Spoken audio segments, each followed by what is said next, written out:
All right. And again, I want to thank everybody for coming to the first of the 2022 What's Growing On sessions. And like I said, I'm Dorothy Jordan with AARP, and I am here with the brilliant Tarrant Lanier, who is the founder of and executive director of Victory Teaching Farm. And she is going to be talking about preparing for summer, so preparing your summer garden. So Tarrant, I am going to let you take it away, and I'm going to put myself on mute. So you just tell me when to switch slides. Okay. Well, obviously we're on our intro slide here, what's growing on, prepping for summer. And so this is going to be all about what we need to start doing right now and on through the season to have successful spring, summer gardens. And so let's hit that first slide, Dorothy.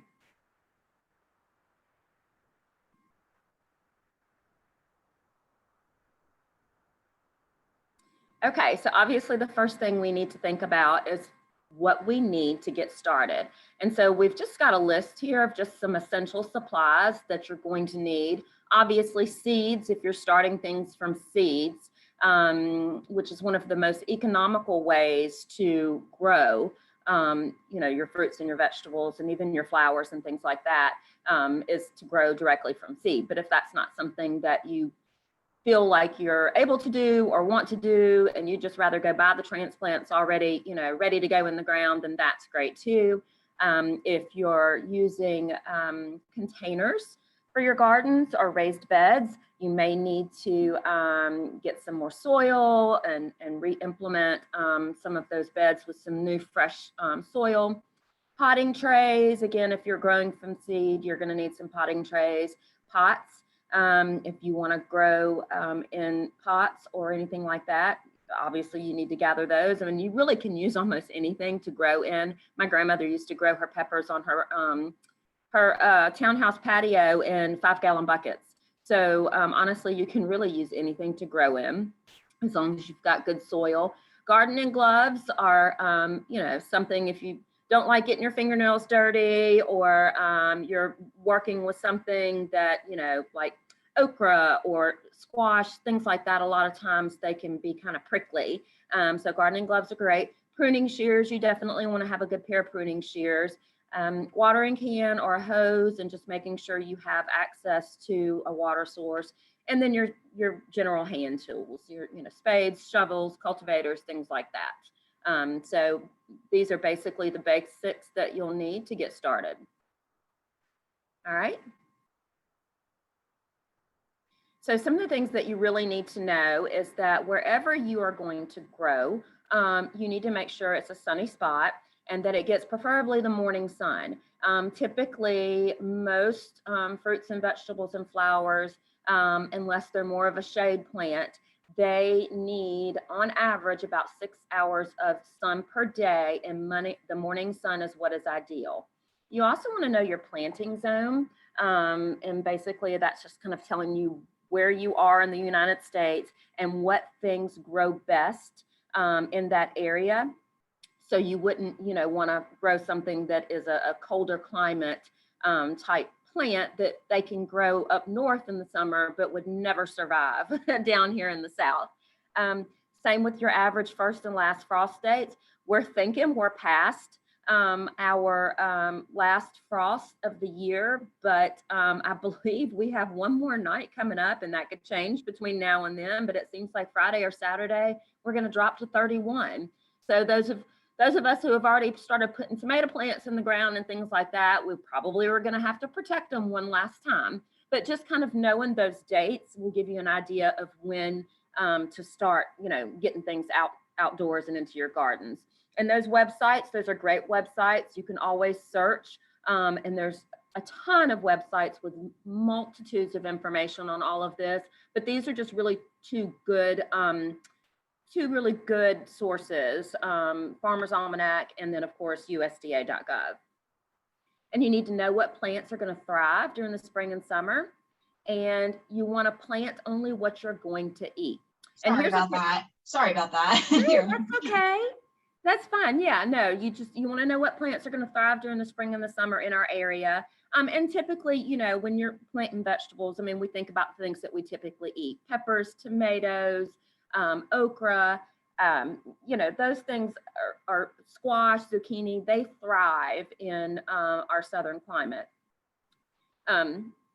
But plant only what you will eat. And I will tell you, it is so much fun. I always enjoyed getting, different types of rare type seeds or heirlooms and things like that. But you have to be careful with that. And even sometimes at your local garden centers, specifically the bigger box garden centers, they are kind of national. So they get a lot of the same things here that they do get up north. And so not everything necessarily grows that great in our climate.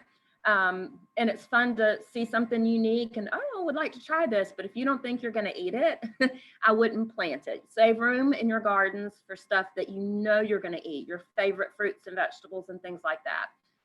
And I'll jump in here real quick, because I know we've talked about this before too, Tarrant, is a lot of the seed packets have the growing zones in them, on them. So you can always check those seed packets in the big box stores to make sure that they're, in the right zone too. Yes, they do have that. They actually, the back of the seed packet has everything you will need to know to start those seeds and go forward, with that particular plant. So, all right, we can go to the next one. So this is just a handy dandy little guide just for us in Alabama, some of the major cities, and when our last frost date is going to be. And obviously, those of you that are further north are going to have a later last frost date. And then Mobile and Montgomery, you can see that we are in March. And it's very interesting because, again, we are in that first week of March and we feel like, we're done with the frost, but yet next week we've got, a night that's going to probably be 31. So, and not that, not to deter you from going ahead and putting your plants in the ground, or if you've already done that, you can still protect them because it's not going to be, extreme to where, an extreme freeze or anything. So, but yeah, this is just a handy guide. So if you see your city on there, you might jot that date down real quick.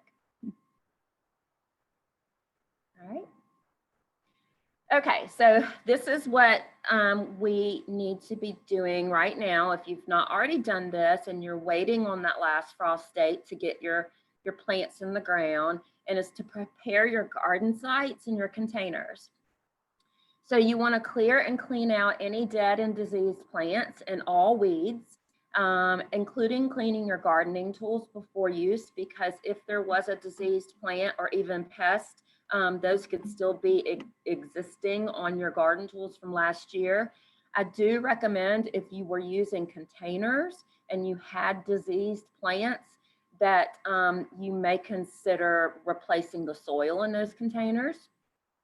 You want to try to remove any pests that you can see. Now, granted, that's not going to keep pests from coming into your garden, but if you can visibly see, particular pests that you don't want in your garden, then you can go ahead and kind of alleviate that future problem by scooping them out of there and getting them a new home. You want to test your soil to determine the nutrient values. Typically, and they have the little tester kits, you can purchase them at any garden center and any big box store that has gardening supplies. And that's just to determine the levels, basically the levels of potassium and nitrogen and things like that in your soil. And the test kit actually will tell you what the ideal range is for what you are planting. And you can also search that on the internet as well. I mean, we can find anything we need on the internet, but you can, find out that, test your soil, and then determine what you need to add to get it to that right level that your plants will enjoy. And then mulch. Adding mulch to our gardens will help alleviate future weeds. So I encourage you to do this in the very beginning, even if you've got to move that mulch out of the way to plant your plant and then mulch right back around it. But if you go ahead and do this in the beginning, you're going to have a greater chance of not having weeds overrun your garden in the middle of the summer. Okay. So seed starting, if you're starting from seed, I will say that most everything that we grow here during the summer, our peppers and our okra and you know, those types of things that squash, zucchini, you can go ahead and start those seedlings now. Tomatoes, you might be a little bit behind, especially not necessarily up north. You've probably got a few weeks that you can still go ahead and start your tomato seeds. But down here, if you don't already have tomato transplants that are got that second set of leaves, or even, you know, more than that, and ready to go in the ground, they may not produce before it gets too hot, because there is a when the nights are above, I think it's 75 to 80 degrees at night, then our tomatoes typically stop producing, with the exception of cherry tomatoes. Those typically, and Romas as well, they kind of will last a little bit longer, but any of your slicing tomatoes and things like that, usually by May, 1st of June, they stop producing because it's too hot. But the rest of those things, you can go ahead and start from seed now.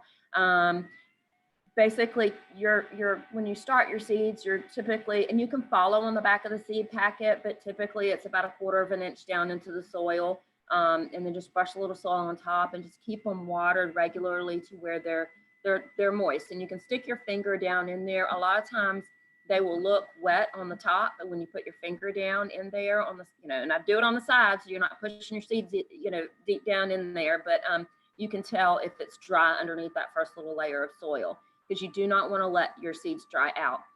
If they've begun to sprout and you just don't see them emerge yet and you let them dry out, you may not get a plant from them. And once that second set of leaves appear, and I know they seem so teeny tiny and fragile, and they are fragile, but they're a lot more resilient than you think you are. We have planted seedlings that are the size of those on the slide there, pulled them straight out and put them in the, you know, ground, and they flourished. You just have to be careful not to disturb their roots as much, because they still, you know, you almost want them to not even know that they've been moved from their seedling tray into the ground, which can be pretty tedious. But if you're more comfortable waiting until they're a little bit taller and look a little bit sturdier, that's fine. But you can put them in the ground once they have that second set of leaves on them. And Tarrant, we do have a quick question before we switch to the slides. In the chat, do I still have time to work manure into my raised beds in order to avoid burning summer veggies or vegetables, or is this something that I should have done in the fall? That's something you probably, I mean, if you're, say, I'm just gonna assume maybe chicken manure or horse manure. If especially chicken, it can burn them immediately. If it has not sat and composted, I would definitely recommend not working that in now, because it does need time to kind of break down so it doesn't burn your veggies. I'm not sure where you are as far as within the state or whatever, but if you're not going to be putting things in the ground for, you know, a couple of more months, and that manure has sat for a while, you probably would be safe. But if it's something you're just going to go out into a pen and scoop up and work into your soil and then plant your plants in the next week or two, I would strongly encourage no, because it probably will burn, especially if it's chicken. And that was Miss Julie, and she says, great, thank you very much. So good to know. I learned something. All right, next slide, here we go. So yeah, so we talked about this, never let your seedlings dry out. And I just want to reiterate that, because I actually went to a store this weekend, and all of their plants, unfortunately, looks like the ones with the big X on it. I mean, the plants looked great, but the thing about that is if you've got a transplant that's 3 or 4 inches tall, and the soil looks like that, and you think, oh, but the plant looks great, it's probably fine. It could already have root damage and just not affected your plant yet. So you always want your soil to look like the one on the other side, that really dark, rich looking soil. You don't want to drown them, but you can kind of tell the difference between, you know, too dry and, you know, what looks like it's ideal.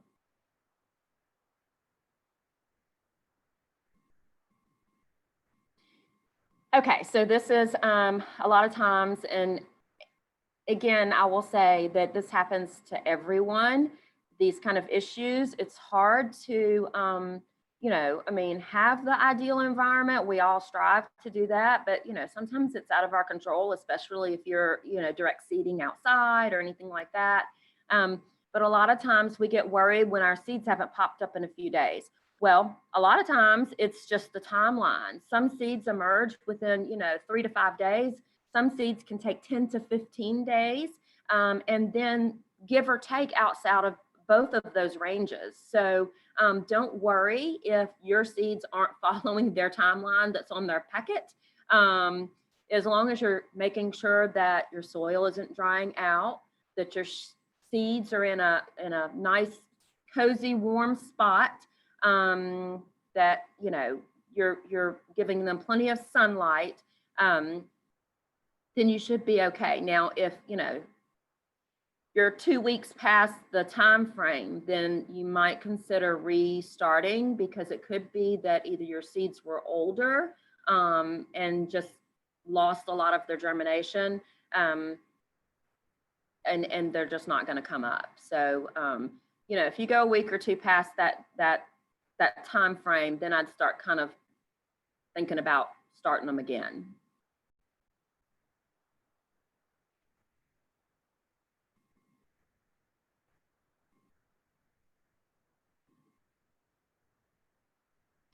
So this is what we were talking about just a few minutes ago, about that second set of leaves. They're true leaves, and when they are transplant ready. So as you can see, your plant, your seedling, and this is what we're talking about not letting the soil dry out, because there's a whole process that's happening with that seed growth as it is preparing itself to emerge from the soil. So you can kind of see that in the graphics. And your seedling's going to come up with that first little set of leaves, but those are not their true leaves. You want to wait, like I said, just like in the picture. Once it has that second set of leaves, then they are ready to go in the ground. And again, that looks like a little bitty tiny baby plant that's probably not ready to be moved, but they are. You just have to be careful with them. So, but they definitely are transplant ready when they've got that second set of leaves on them.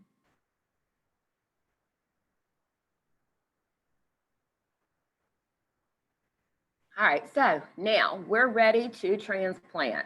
So you want to be sure your soil is ready by loosening it. So because you don't want to put a plant into the ground and the soil be too compacted that their roots can't do their thing and spread out and get comfy. So you want to go ahead and loosen your soil where you're going to plant your plant, and go ahead and do it down pretty deep, because the roots are going to kind of continue to push down through there. So you want them to not have any resistance. I always say to thoroughly water the site to ensure that you've got equal water distribution once you transplant, because once you put that plant back in the ground and cover it, you're going to have water runoff. So you want to make sure the hole that you're putting that plant in is well watered as well.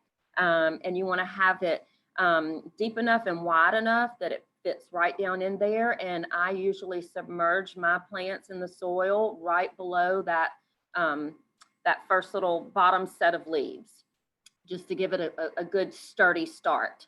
Again, do your best not to disturb the root ball. Oh, and remove any dead leaves, because even though they may be look like they're dead, they're still sucking nutrients and pulling away from all the healthy of the plant.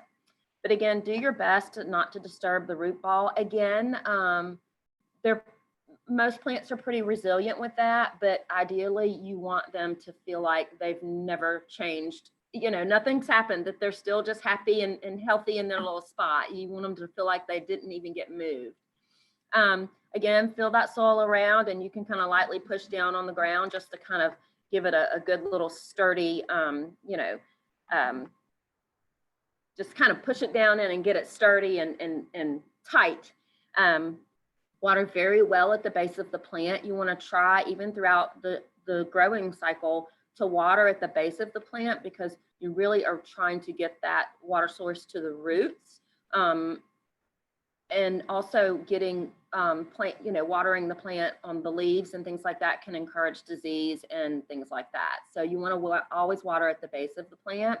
And then keep, again, just like our seedlings, you want to not let them dry out until they're very well established. And then at that point, you can probably, kind of gauge, you could probably water every other day, or if we've had a lot of rain, you could just skip a whole week. And it's just, I always encourage people to go out into their gardens daily, even if it's just for a few minutes. And then you can kind of get an idea, okay, do I have pests? And you can eradicate that at the very beginning before it has a problem. You can pull up those random little weeds that start popping up before they become a problem, because they can become a problem, the same with pests, so quick. Like within a week, you could all of a sudden walk outside and all of your tomatoes are completely eaten. So you want to, just kind of take a look every day, and then I'll tell you also, do they need to get watered? And it's a good way to keep an eye on them, just to make sure you stop any problems before they start or get out of hand.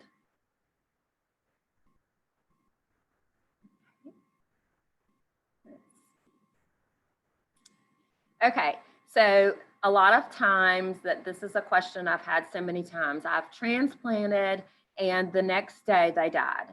Well, that's not necessarily the case. A lot of plants, especially if their roots were disturbed a little bit too much, or they just have changed their element completely and totally, they can go through transplant shock. So just continue to care for the plant like you normally would care for it. And typically within just a couple of days, they perk right up and are happy as can be and continue to flourish and grow.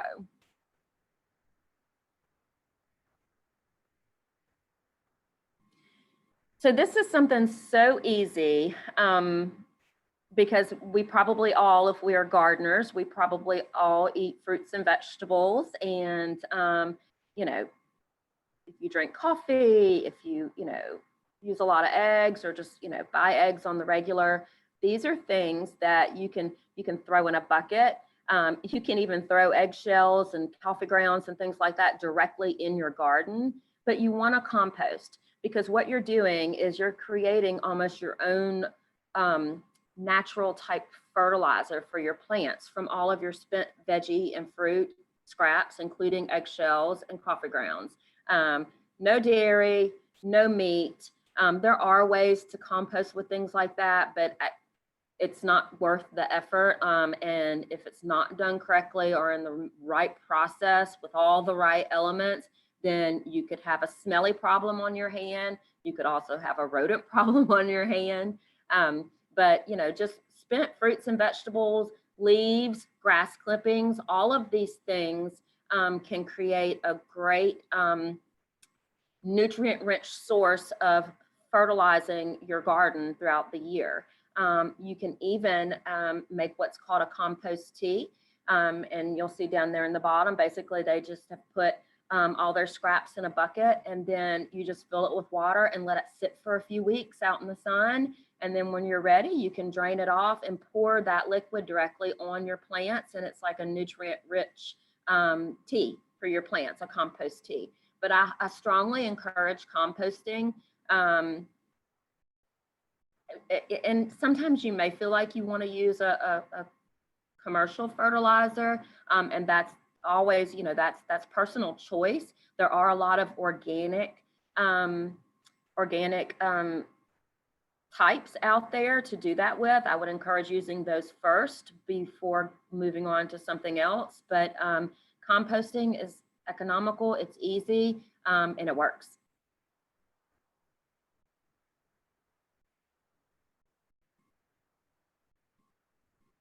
And I can't stress this one enough again. We talked about this in the very beginning. You want to continually keep your plants mulched. It keeps them all nice, warm, and cozy.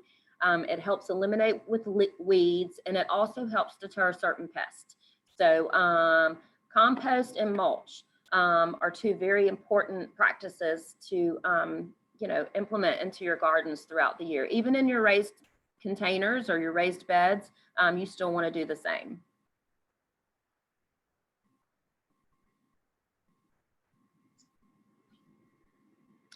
And so hopefully some of these tips are things that are going to help you. And I know just for a fact, following these things, because this is what we do in our own gardens and have done at the farm, they will soon have you enjoying the fruits of your labor. Again, don't be discouraged if you're not having success. My husband and I are going through this right now with our home garden. We started all of our tomato plants from seeds probably a month and a half ago, and the whole first round of them all died. And we don't know why. It just happened. And then we had some that flourished, and we're moving those to the garden, you know, in the next week.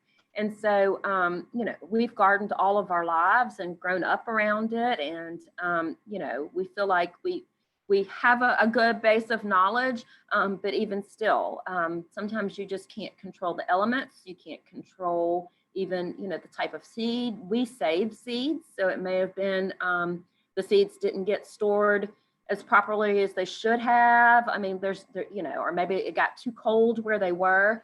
There's so many different reasons that your seedlings or even your plants in your garden could not be flourishing. But don't let that discourage you.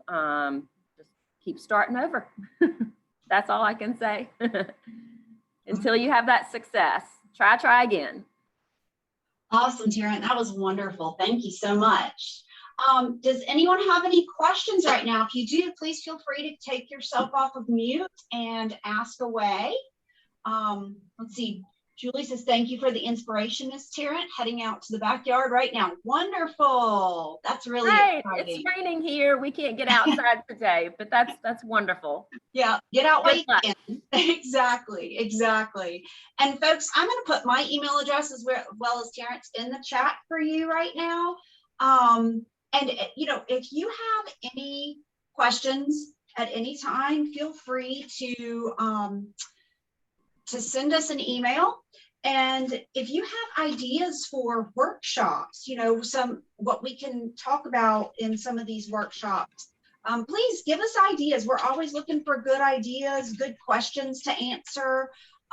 We'd love to hear it. So let's see. Miss Deborah says, thank you so much. I'm new to gardening, but getting ready to get started. That's exciting, Miss Deborah. You'll have to keep up with us, keep in touch with us, and let us know how it's going. But yeah, and also, Miss Deborah, feel free. My email address is there on the bottom of the screen. Feel free to email me with your questions. I'd be happy to answer them or point you in a direction that could help you with anything that you may have concerns or questions about. That's great. That really is. And let's see here. A Zoom on composting. Oh, okay. A Zoom on composting. We can work on that. So we can do a whole episode on composting. I know, and I think you're going to mention our upcoming episodes, but we can add that one to the list, definitely. Yeah, I think that's a great idea. Let's see. Yes, composting ditto. Okay, sounds great. And so in May, we've got April, May, and June set up, I think, to go. And they're going to be pretty exciting, but we will definitely do probably composting maybe in July. How does that sound to you, Tarrant? I think that would be great, because then about that time, even though it's still hot, we are getting into that mode to where we're starting to need to get ready for our fall gardens. So that would be ideal, considering Julie had that question about the manure and should she go ahead and put it in now? Well, we can definitely hit that in July and talk about that. And then we, you know, that's when we'd be able to do it, getting ready for fall gardens, and we wouldn't have to worry about that, you know, hurting our plants. Excellent. I'm going to put, I'm writing this down now so I won't forget July episode. Yeah, so that's a great idea. And let's see what we've got coming up next. They're really interesting. I'm really excited about these. They're a little different, but bear with us. We're going to be talking with some beekeepers about bee ecology and conservation and beekeeping. And what a lot of folks, we really depend on bees to pollinate our plants and to, so that we can get those fruits and vegetables and things that we need. And so we are going to be learning about bee ecology and conservation, and maybe some of the plants that you can plant along with your garden that attract bees.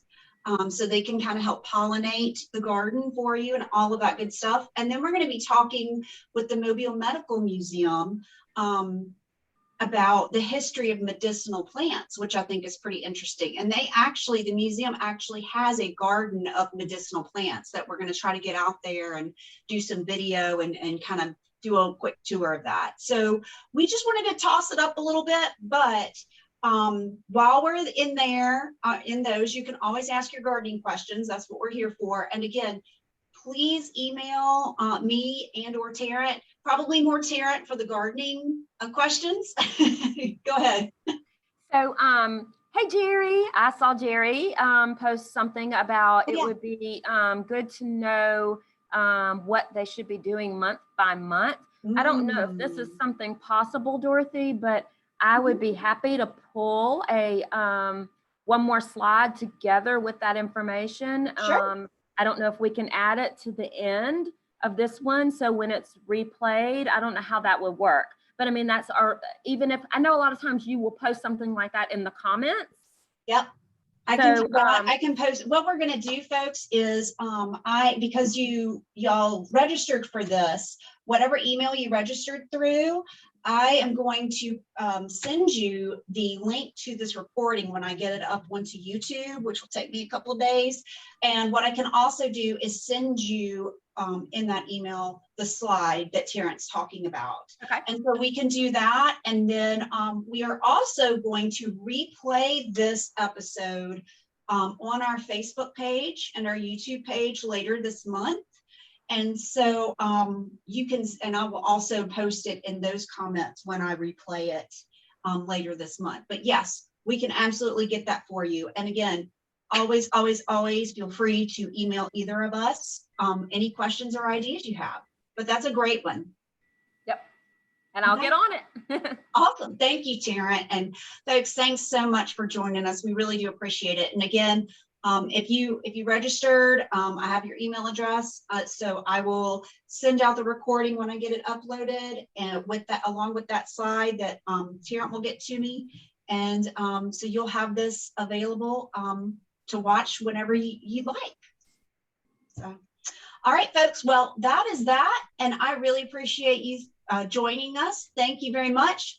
Like I said, we'll be here the first Monday of April talking about bee ecology and conservation and kind of how they work with your garden to make it better and healthier. And until then, we'll see you next time. Y'all have a great one. Stay healthy, stay safe, and if you're anywhere down here in Mobile, stay dry. Happy gardening.